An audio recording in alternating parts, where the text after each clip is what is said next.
On the Throttle is brought to you by SportBikeRange.com.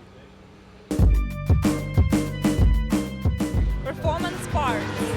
All right, Carrie, you are with Moto Marin, the Marin County local BMW Aprilia dealership, and you're out here at Infineon Raceway with the S1000RR in your pocket.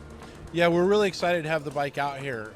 BMW has their ambassador program, and the bike's traveling around from dealership to dealership, and we're really fortunate to be working with Dave and you guys from OTT, have the bike out here so that the racers can see it on the track and see what it looks like in person.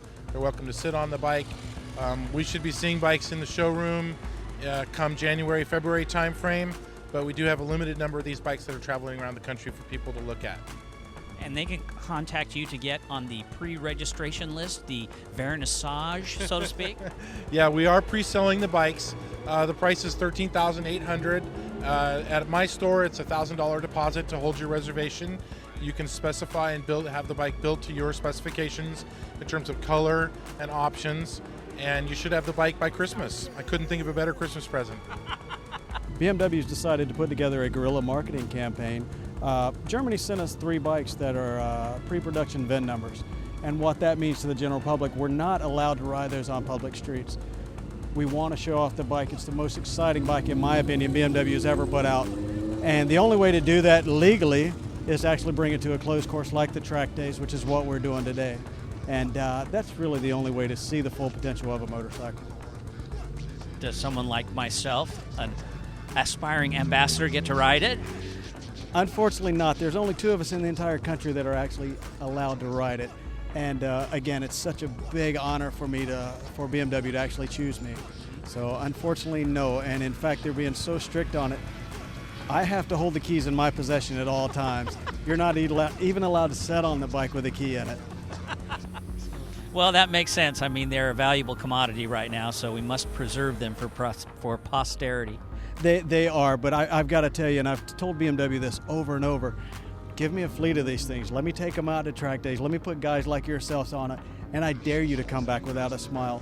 There's no doubt in my mind that the bike's so easy to ride and so fun.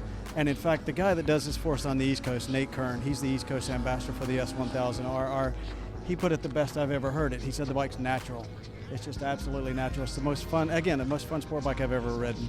So if we were allowed to do that, there's no doubt you'd have a blast for sure.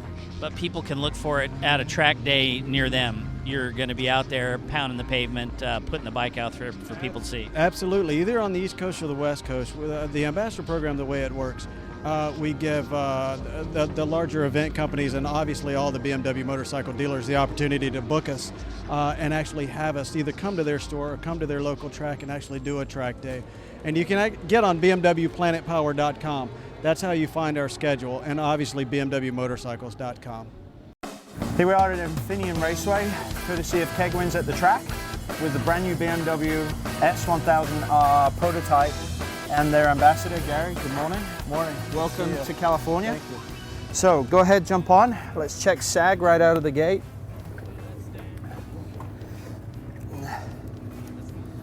Right now there are 10 turns of preload in the front forks. Extended travel is 120 millimeters, so the sag in the front forks right now at 80 is 40 millimeters. Stay right there.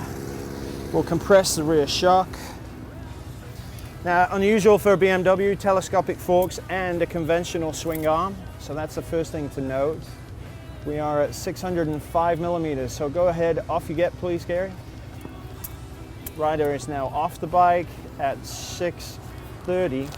So at 25 millimeter sag. If I can have you come around the back of the bike for me. You betcha. Pick it up by the tail piece and we'll see if we got any free sag. And let it go.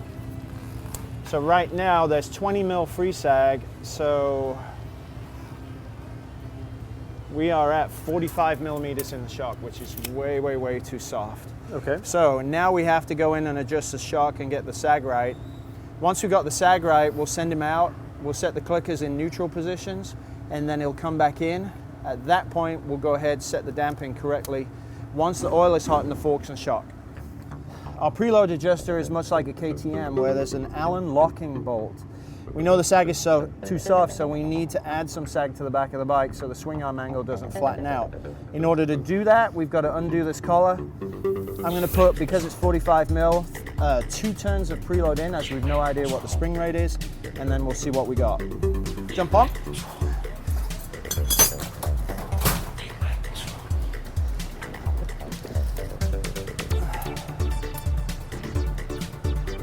So 2 turns gave us an additional 10 millimeters, so now it's at 35 millimeters of sag, which is fine as a starting point. So let's move on to the clickers. Okay, off you get, Gary. Thank you. All right. Now, in setting the hydraulics uniquely on any bike, BMW has provided positional indicators. We still have a flathead screw, but we also have an engraved slot which shows you which number it goes to. We have 1 through 10, and you cannot go past 10, you cannot go past 1. So on rebound, we're going to set it at neutral, so we'll go to 5 on each one. Now on to low speed compression, which is exactly the same screw, we'll set that to 5. And on high speed compression, there's an arrow set into the shock body, which tells you where the number is corresponding to the arrow. And right now we're on number 5, we're right in the middle. Our rebound adjuster for the rear shock is on the opposite side to your compression adjusters. So we'll go ahead and set this to number 5 as well. 2, 3, 4, 5. So what we've got now is our baseline setup. We're maxed out on preload, and this is a heavy braking track. So when we go out in the first session, obviously we're just going to go sightseeing. I'm going to guide you around with the K12, and we'll just let you roll for a couple sessions just to figure the track out. The shock, now we've got the sag right, with all that free sag, when you decelerated, the shock will fully extend and put excessive weight on the front. So that may be why at Buttonwillow the bike, as you said, would hit the bump and then ping. Right. Because the back of the bike is unloading against the front. So now if we set the chassis evenly in spring tension, you should actually get a much more compliant ride. Okay. And also in regards to that, when we get the rebound balance correctly when it's hot, and much more, some of the guys use planted, and you're a club racer, you know exactly what that means. Absolutely. We had discussed yesterday our position of the forks here. They're engraved like Ohlins, and perhaps if we can help the bike take some weight off it by raising the front, then that's a possibility as well, but we'll get into that later in the day. So we're out second session. Okay. So we have plenty of time, tire pressure set, the chain is good. All right. Let's get ourselves ready. Awesome. Thanks. You're welcome.